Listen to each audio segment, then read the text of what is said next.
अब सोचिए कि हम यहाँ बैठे हुए हैं कि बिना वेद पढ़े मुक्ति नहीं होगी। कबीर साहब इसके खिलाफ थे।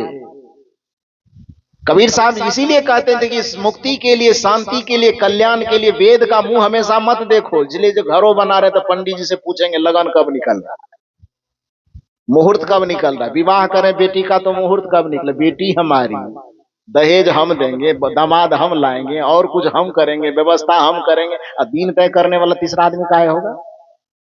हम का अंगूठा छापा है? इतना जो पढ़े लिखे हैं वो सब कहाँ चला गया पढ़ाई लिखाई? कबीर साहब इसीलिए कहते हैं कि हर एक काम के लिए तू वेदों का, शास्त्रों का, पोथियों का, पुराणों का मुंह क्यों देख रहा है भाई? प्रकृति एक खुली किताब है, उसको पढ़ो ना, उनकी घटनाओं को देखो। तुम जब दूसरे के ऊपर में दिन तक पूछने के लिए निर्भर हो जाते हो, तब आदमी को शोषण करना बड़ा आसान हो जाता है, क्योंकि आपकी बुद्धि का वो आईक्यू लेवल टेस्ट कर लेता है कि इस आदमी को अपना घर बना रहा है, चौखट किधर लगाना है, खिड़की किधर लगाना है। इस पैकेट में पैसा तो कमा लिया है, लेकिन इतना भी अकल इसको नहीं आया कि खिड़की किधर देना है, दरवाजा किधर देना है, चौखट किधर देना है, बाथरूम किधर देना है, किचन किधर देना है, ये पता नहीं। हमसे पूछने आया है तो इसको लूटना बड़ा आसान हो सकता है। बौद्धिक शोषण, आर्थिक शोषण, चारित्रिक शोषण, जिस भी तरह का शोषण उसे करना होता है, उंगली के इशारे पर नचा करके आपसे शोषण कर लेता है। करता है कि नहीं?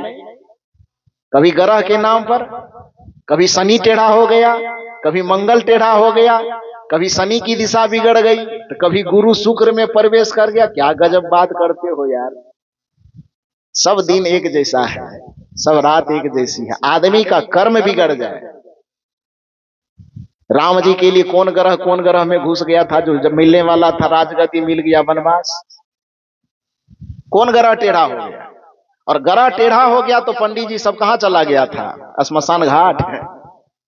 ये सब पंडित को मिल करके जाकर के लगन ग्रह थोड़ा सुधारना चाहिए था, ताबीज उबीज देना चाहिए था कि राम जी की दशा कम से कम सुधर जाती, जंगल नहीं जाना पड़ता।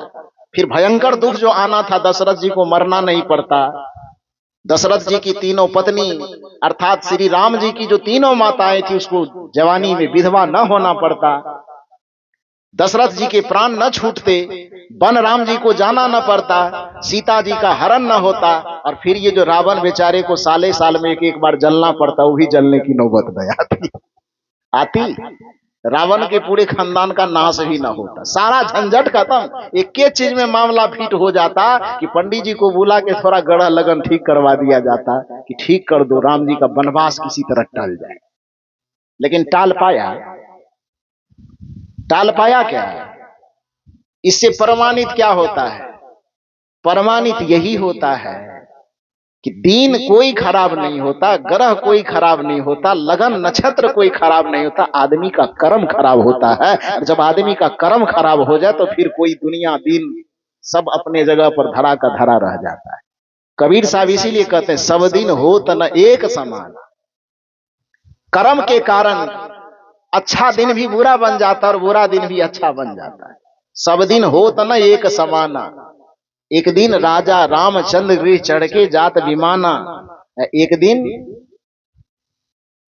उनको वनवास भयो दशरथ तजे पराना। सब दिन होत न एक समान।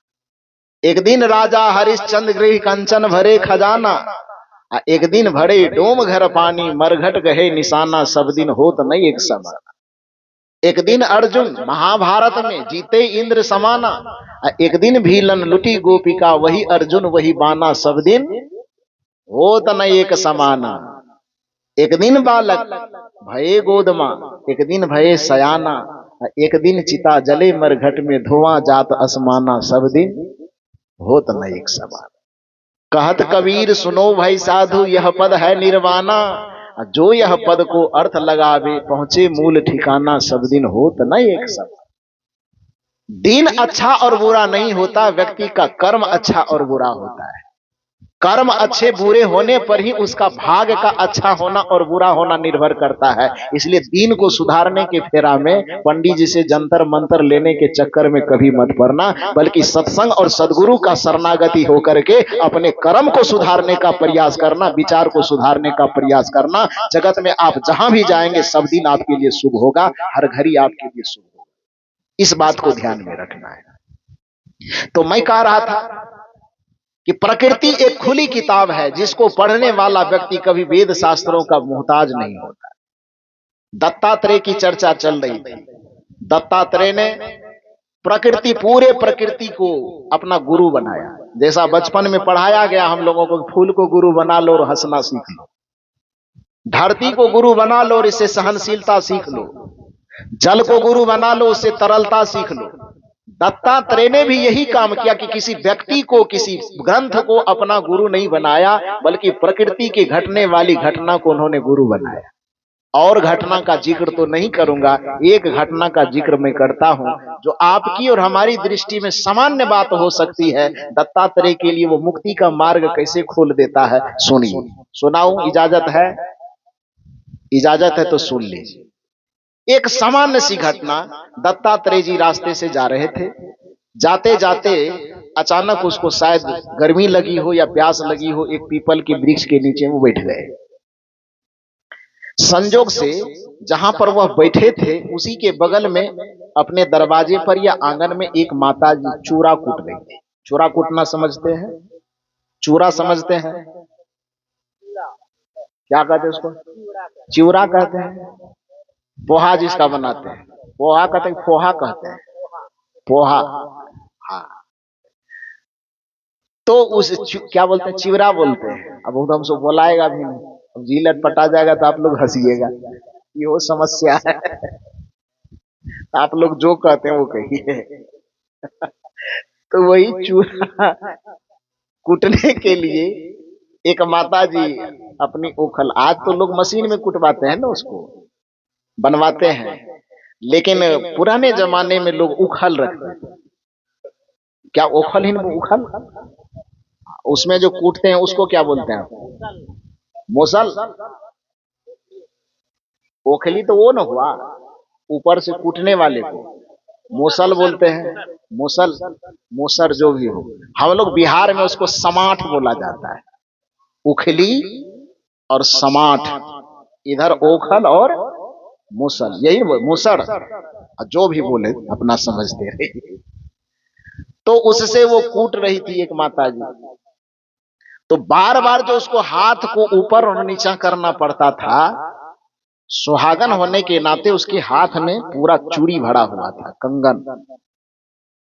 तो स्वाभाविक है कि चूड़ा कूटने में जो हाथ ऊपर नीचे होगा तो चूड़ी आवाज करेगी, झनर झनर बोलेगी ना। कैसे बोलता है? वैसे ही बोलता है।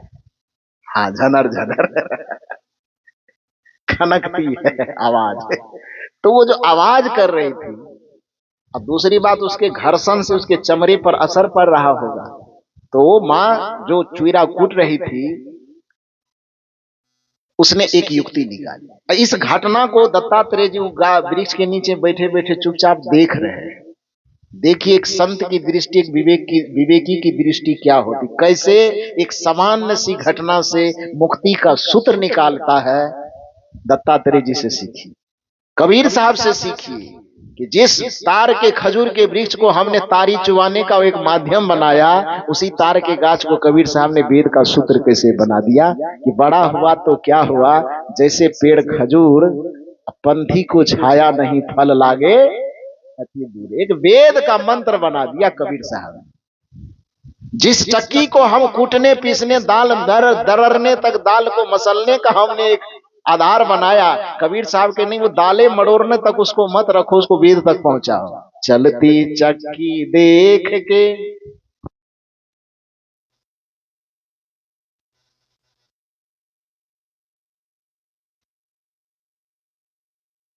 एक बार आप लोग जोर से आवाज लगे तो फिर बिजली कट जाएगी। जोर से बोलो, बोलिए सदगुरु भगवान की। हाँ, अब की बार जय बोल रहे, भगवान आ गया ना इसमें। तो मैं निवेदन कर रहा था कि दत्तात्रेय जी इस घटना को जैसे देखते हैं, एक नया सूत्र निकालते हैं और बार बार उसको चुपचाप देख रहे हैं। तो वो माता जी जो चूड़ा कूट रही थी, चूड़ियां खनक रही थी हाथ में, उससे एक तो आवाज हो रही थी और दूसरा चमड़े पर घर्षण पड़ रहा था। तो वो माता जी करती क्या है कि अपने हाथ की सभी चूड़ियों को खोल करके वो बाहर निकालते, चूंकि सुहागन है तो हाथ की सभी चूड़ियां खोल भी नहीं सकती, तो जितनी चूड़ियां उसके हाथ में थी सब चूड़ी को निकाल करके एक चूड़ी को सुहाग का प्रतीक होने के नाते उसे हाथ में रहने दी, और उसके बाद फिर वह चूड़ा कूटना आरंभ की। इससे क्या हो गया, समाधान क्या निकला कि चूड़ा कूटने का काम भी जारी है, और चूड़ी से जो झंझनाहट की आवाज होती थी वो आवाज क्या हो गया, बंद हो गया। दत्तात्रेय जी जैसे इस घटना को देखते हैं, उससे मुक्ति का एक सूत्र निकालते हैं, कि उपाय निकालते हैं, और वेद की ऋचा वहां से प्रस्फुटित होती है दत्तात्रेय जी के जीवन।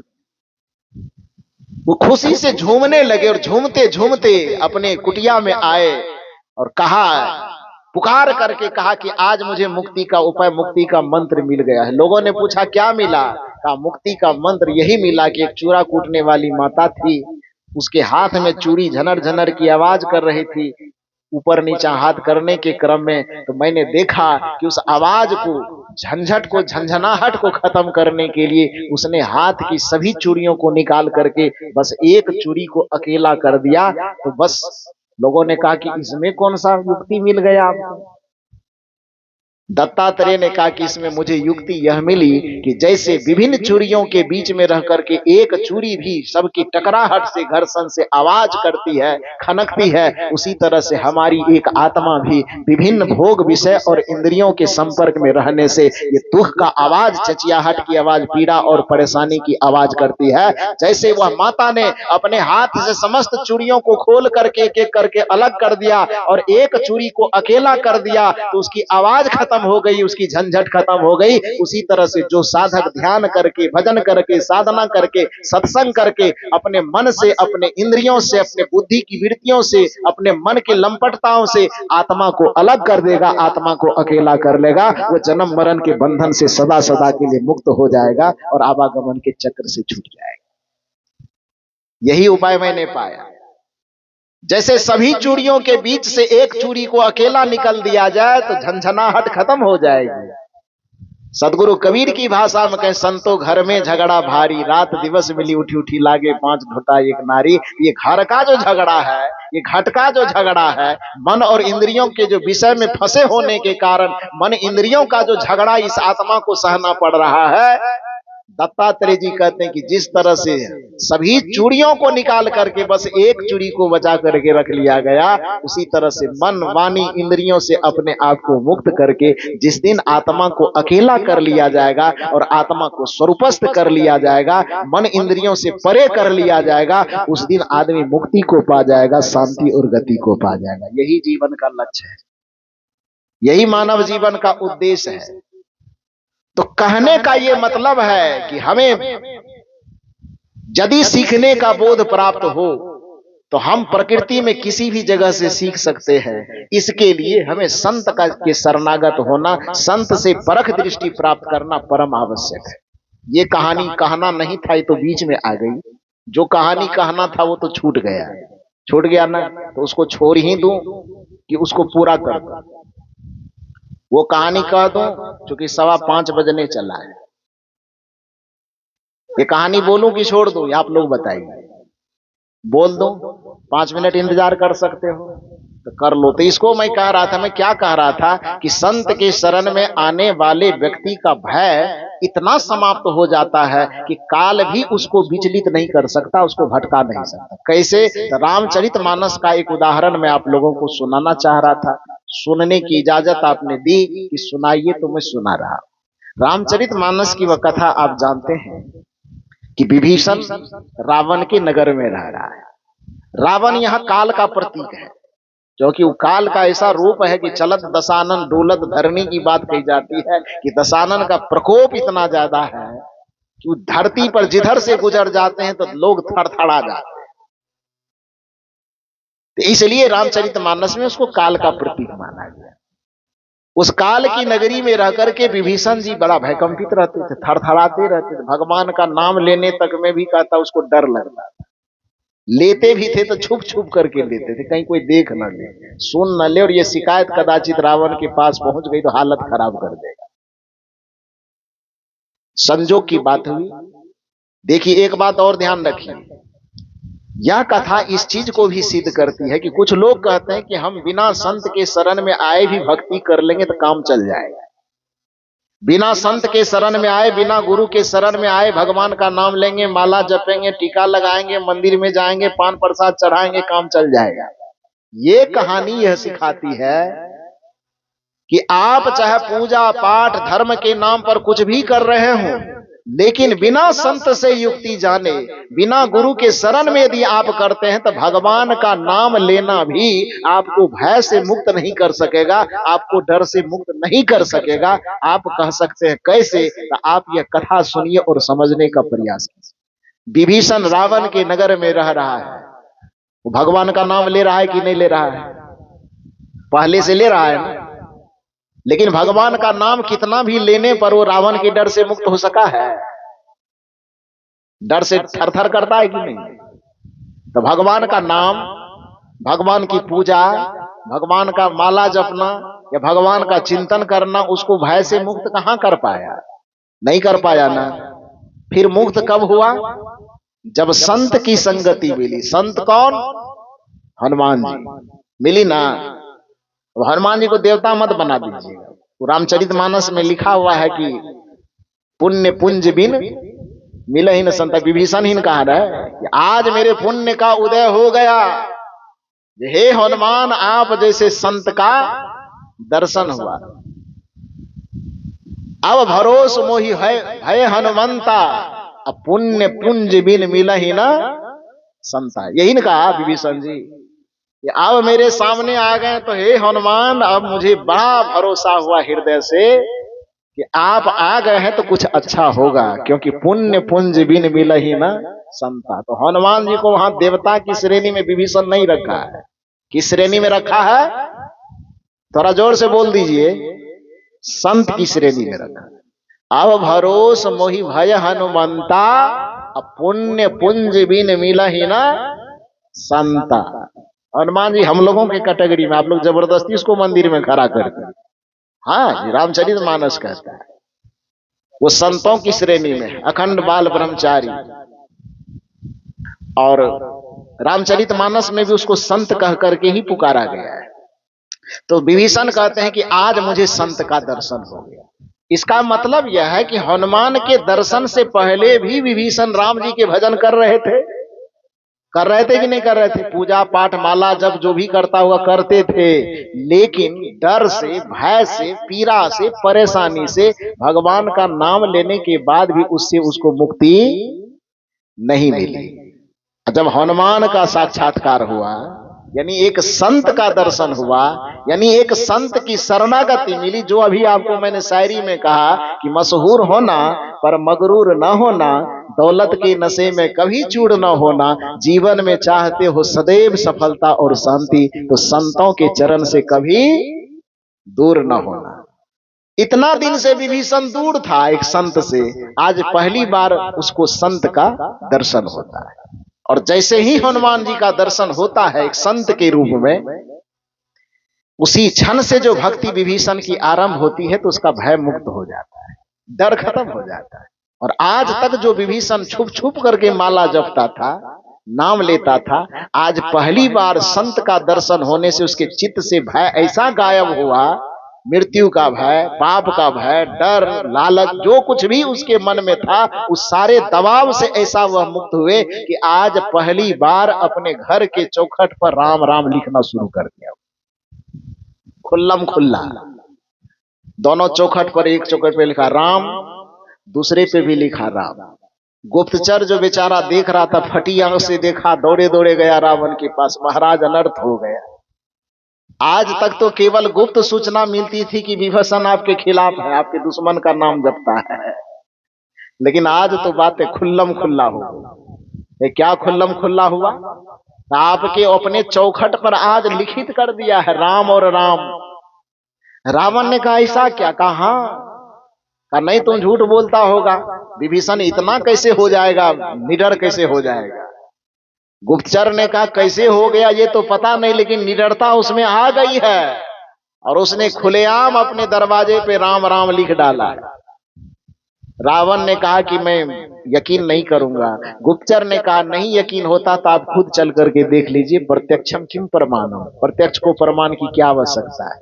रावण आते हैं, अपने रथ से उतरते हैं, जैसे दरवाजे को देखते सचमुच में विभीषण के दरवाजे पे राम राम लिखा हुआ था। विभीषण के दरवाजे पर रावण खड़े होकर के बड़ी दहाड़ के साथ में पुकारते हैं। विभीषण घर से डरे डरे बाहर आता है, हाथ जोड़ता, क्या हुआ भैया? का हुआ क्या? अरे दुष्ट, इतना दिन से तू छुप छुप के भगवान का भजन कर रहा था, कम से कम डरा हुआ था तो मुझे लगता था कि ठीक है गलत करता हो, लेकिन लिहाज के साथ करता है, पर्दा के साथ करता है। आज तो तू पूरे खुल्लम खुल्ला कर दिया, ये कैसे किया? विभीषण मुस्कुराने लगे। विभीषण ने कहा भैया किसने कह दिया आपको कि हम राम राम लिखे हैं? कहाँ लिखे?